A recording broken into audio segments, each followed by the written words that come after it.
One of the two regional prime ministers who died was the Sardona of Sokoto from the mighty north. And a contributory cause of the rising was his intention to use the army not to crush corruption, but to crush protests against it. He chose a moment when the federal Prime Minister Balewa was busy with his Commonwealth Prime Ministers Conference last week at the Federal Palace Hotel in Lagos. In the small hours of last Saturday morning, at the Ikoyi Hotel in Lagos, a colonel sent by the Sardona was shot in his hotel bedroom. The coup was on.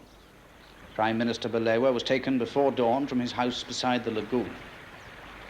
Army officers took his finance minister from a nearby house, Festus Okote Ibo, who once increased the duty on imported shoes to protect his own shoe factories.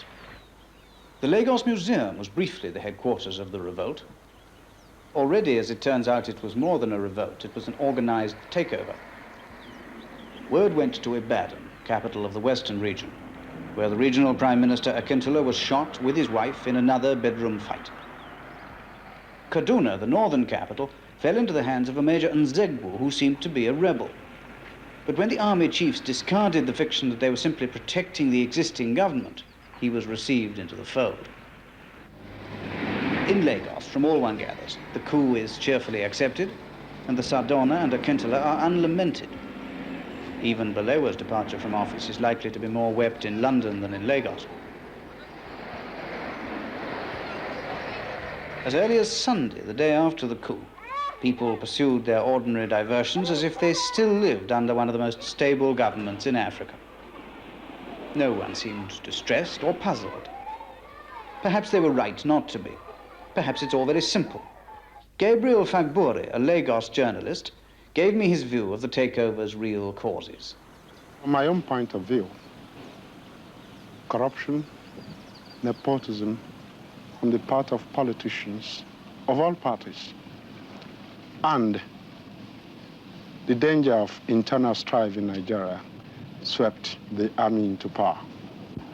Some of these soldiers, I believe, are much more intelligent and much more patriotic than the politicians, whom we all condemn. But there has been a wave of this in West Africa in particular, Central African Republic, Dahomey, the Congo, all kinds of places. Why is this? This is not peculiar to West Africa. You have them in South Africa, in South America too.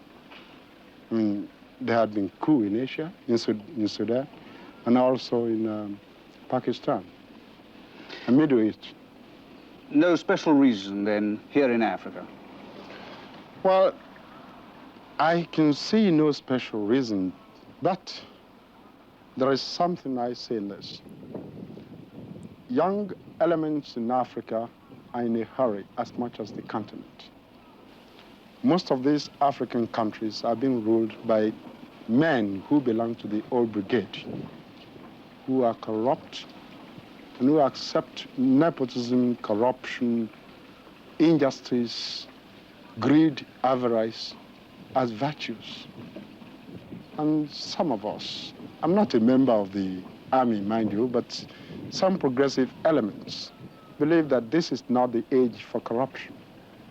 People who go into public life must be prepared to serve for the glory of service. What difference will it make if Balewa is found alive? I would very much wish that he's found alive, very much so. But there is no doubt that his weakness in controlling his ministers is partially responsible for the present situation. I mean, take the Western region situation, for example. His government refused to act, even though people are being killed daily and life and property are becoming unsafe. He refused to act. So you wouldn't expect people to want him to get his old job back? I wouldn't want him to get it back. And I know millions of Nigerians wouldn't. Because we want Nigeria to stay united, prosperous, and great. Now General Ironsi is setting up his cabinet of soldiers and civil servants, perhaps even feeling his way in foreign affairs. The big question still unanswered, of course, is whether there's anyone behind Ironsi. Does he call the shots, or do we look for another?